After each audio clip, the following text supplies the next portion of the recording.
Hello everyone, welcome to my channel, The Vedic Astrologer. My name is Rajat Kapoor.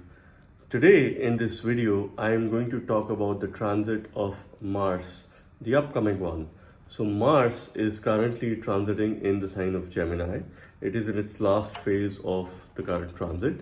On 10th of May, Mars is going to move in the sign of Cancer. So from the sign of Gemini, it is going to move in the sign of Cancer on 10th of May, and it is going to stay in the sign of Cancer till 1st of July. So it's about a month and 20 days, 21 days long transit that Mars has. So on 1st of July, it will transit to the sign of Leo. So what this transit means for us, what is the kind of message that this transit is giving? Quite similar to my previous video on Venus, in this video I'm going to explain you in a very simple way how to read this transit for your own chart, how to understand whether it is going to be working for you positively or negatively, and also at the same time from a nakshatra point of view, Mars is going to go through 3 different nakshatras, so how it is going to have an impact and how to read this transit. Okay. Now Mars is the natural ruler of 2 signs, the sign of Aries, which is the natural first house of the Kalpurusha Kundali, and it is the ruler of the sign of Scorpio, which is the 8th house of the natural zodiac belt. Okay, so first lord and the 8th lord, which is making a transit in the natural 4th house of the zodiac, which is sign of Cancer, and Cancer is ruled by Moon. Okay, and Moon and Mars, they share a good relationship, they share a friendly relationship with each other. So it is in a friend sign. However, based on the principles of Vedic astrology, Mars is debilitated in the sign of Cancer. Okay, it is Nicha in the sign of Cancer. Now, what does that mean? And I'm going to try and remove some of the myths that are created, in terms of debilitation as well. So, on a general sense, debilitation is a weak level. It is a state of not being happy. So Mars generally is not very happy staying in the sign of Cancer. Mars is energy. It is a fiery planet. Okay. Aries is pure fire. The sign of Cancer is pure water. So it's the fire element and it's the water element. And fiery Mars, when it comes to a pure sign of Cancer, because Mars naturally is also a tamasic planet. So when a tamasic Mars comes into the pure sign of Cancer, which is water, that is why it does not feel very comfortable here. Okay, and Mars, there's also a reason Mars gets exalted in sign of Capricorn, because it wants to go into the battlefield. It wants to stay on the ground. Capricorn is an earth sign. Mars is the warrior. It wants to go out there. Cancer is the opposite of sign. It's a very emotional sign. It's a sensitive sign. Okay, that is why Mars does not feel very comfortable here from all these scientific explanations that I have just shared with you. Okay, which makes it simple to understand. Now, what is the kind of message that this transit is giving? Okay, so it's a fiery Mars which has a lot of energy, a lot of enthusiasm. Now comes into the emotional sign of Cancer. Okay, Cancer is also the natural 4th house of the zodiac belt, which means happiness, satisfaction, your purpose in life, your home life, family life, your mother. So this transit overall is giving us a message to find your happiness, find your purpose, work towards your purpose, work towards your happiness. Put your energy, your enthusiasm, and all that you've got in finding your happiness. What makes you happy? What makes you content? It is time to put all those efforts into practice. Okay, so this is where the pure fire and pure water comes into account. Okay, now during the transit, where is Moon placed? That is of great importance. Okay, when Mars is making a transit, Moon on that day, on 10th of May, is placed right opposite to Mars in the sign of Capricorn. So Mars and Moon are having a mutual aspect. Okay, so this also creates a Nicha Bhanga Yoga. So Mars is being supportive to really come out and push out of debility and not feel that uncomfortable. It's an adverse situation which would really make Mars work towards its purpose. Okay, so it is a Nicha Bhanga that is happening, which is cancellation of debility on the day of this transit. So that is very important. So at least I could say that this is a relief for fiery Mars to get the cancellation of debility. Okay. Now, let me also try and remove some myths that are created around Mars, because Mars, generally people fear Mars. They consider it as a dreaded planet because it's a natural malefic. Okay, but there's no fear. Mars is also called Mangal. Mangal means auspicious. So if Mangal as a name is given to Mars, which means auspicious, why fear? There is no reason to fear. Apparently, in any auspicious occasion, Mars plays a very important role. Okay, particularly when it comes to marriages, when it comes to ceremonies. Specifically in the Indian culture, in the Hindu culture, Mars plays a very important role. It is the significator of auspiciousness as well. That is why it is called Mangal. So there is no need to fear Mars. You need to embrace Mars. How do you embrace Mars? Mars is about energy, it's about enthusiasm, it's about going on the ground, it's about working on yourself, it's about really putting your energy and fire into good things, into good thinking, into actions, in terms of supporting others. So how do you improve your Mars? You improve your Mars by exercising, by going for a walk or a run, by working out, by being very active and not being lazy.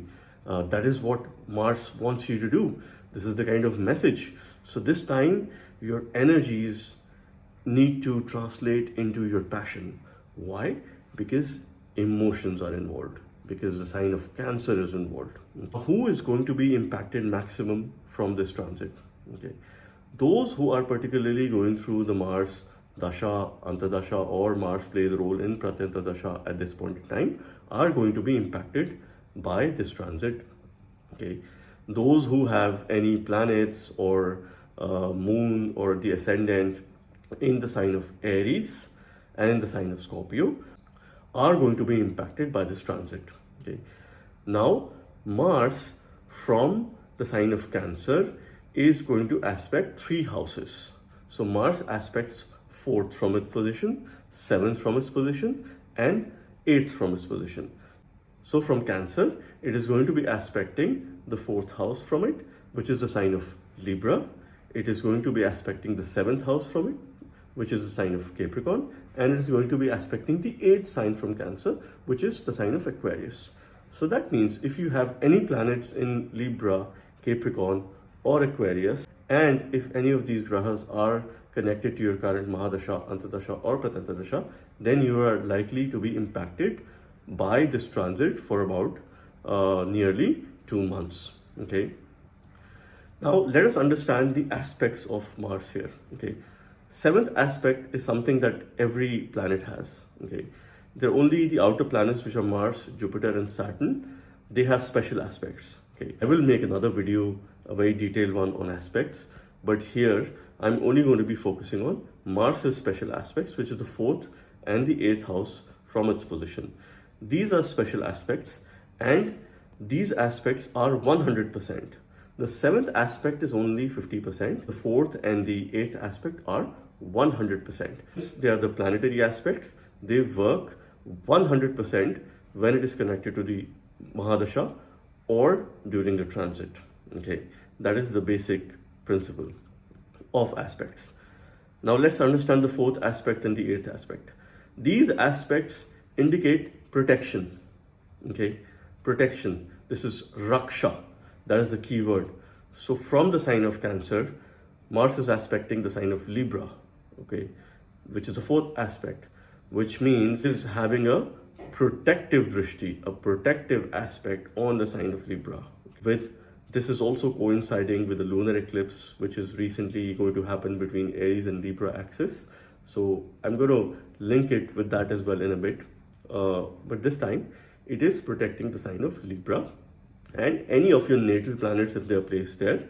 So it is going to ensure some sort of a protection or a relief during this time. Okay. Now it's 8th aspect, which is falling on the sign of Aquarius. Okay. This means where this protection is coming from and how it will be protected. Okay, so from a mundane point of view, right, what Mars is doing here is Mars is fire in the emotional sign of Cancer. It is protecting Libra. It is protecting partnerships. It is protecting law and order. It is protecting relationships, and it is protecting businesses.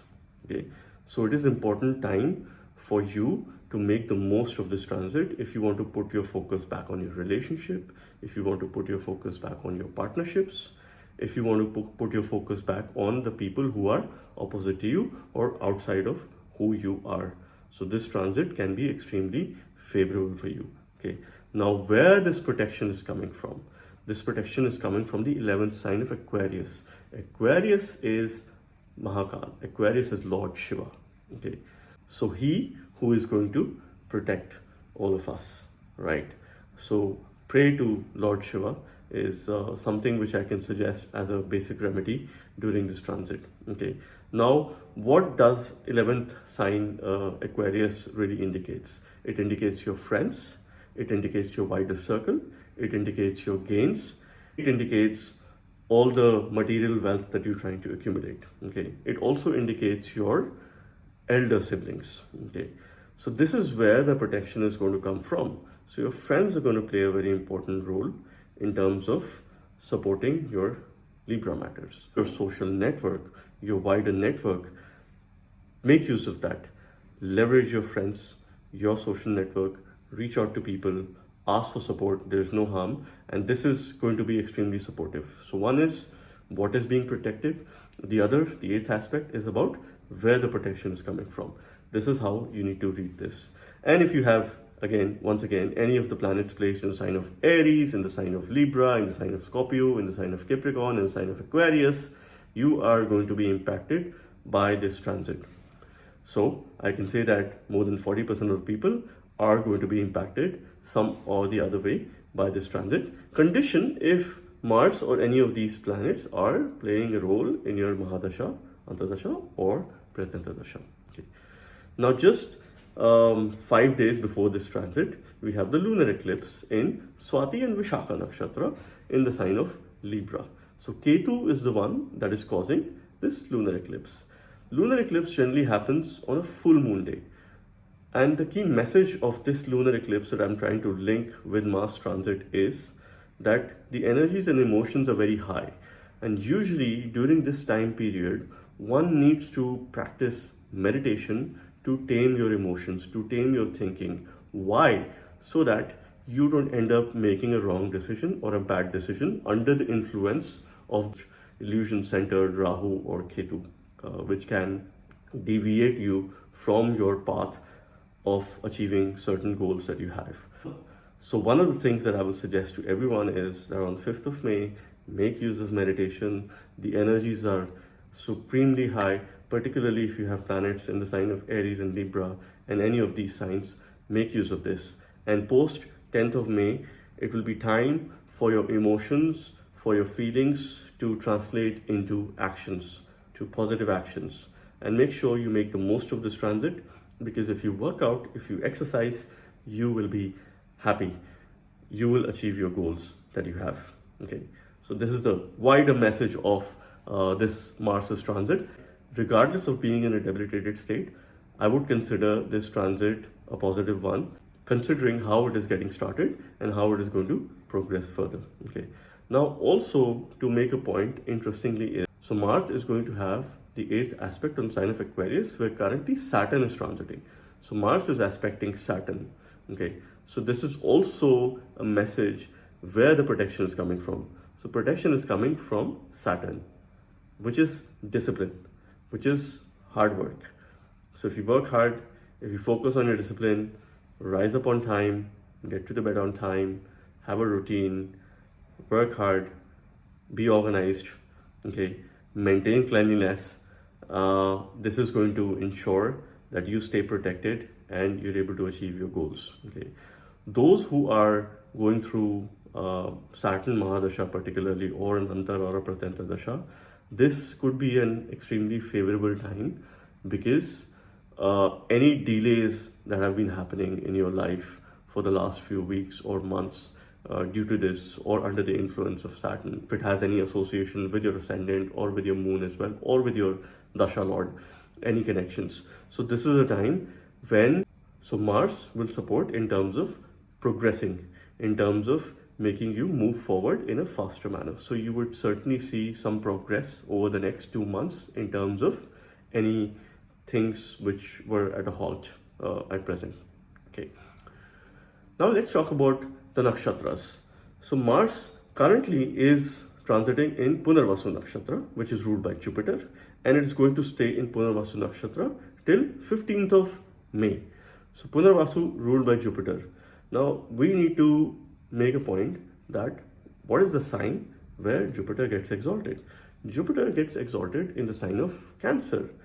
While Mars is making this transit in its debilitation sign, it is in the nakshatra, which is ruled by Jupiter, and particularly till about 15th of May, wherever the sign of Cancer falls in your chart is going to be very much active in terms of its positive signification. Okay, so for example, if you're an Aries ascendant, Cancer falls in your 4th house, so it will deliver positive results for this house for the next few days till about 15th of May, which indicates happiness, protection for mother, connecting with your homeland and your overall family welfare, and also connecting with the public, okay, listening to the other people.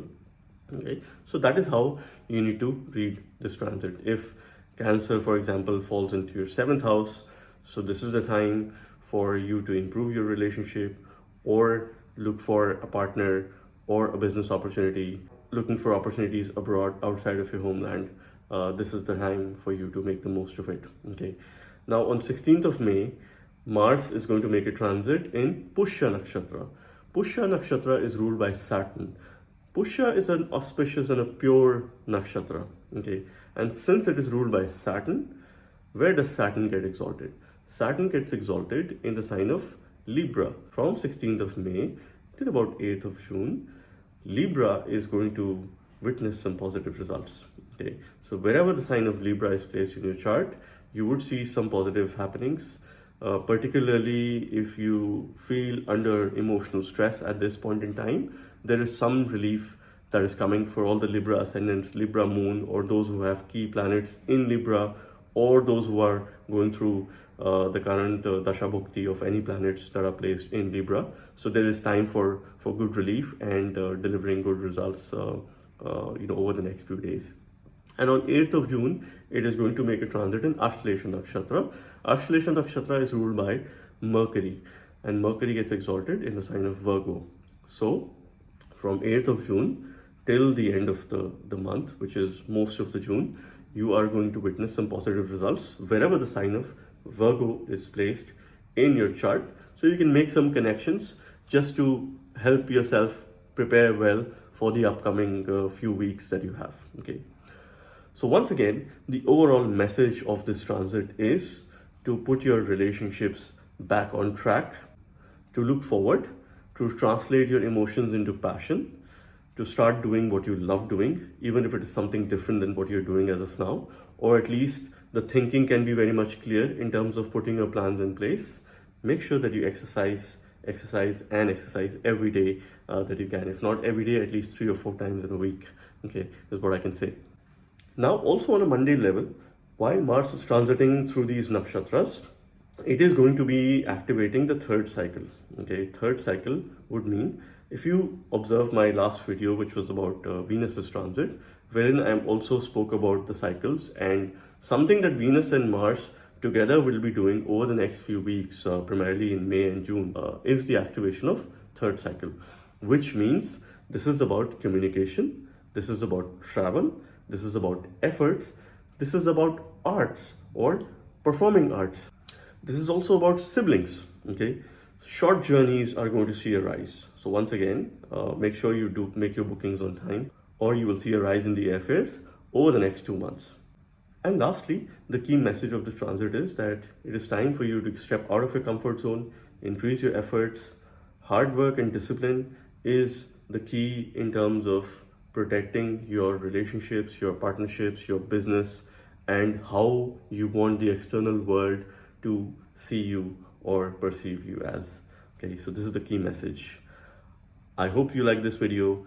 In the next video, I'll also try and share some thoughts around how this transit is going to impact all 12 ascendants. I'm going to do it shortly. And if you're new to my channel, please subscribe, hit the bell icon, like this video, share it with your friends. If you wish to book a consultation with me, check out the links in the comment section and you can reach out and connect with me via my website. Thank you very much.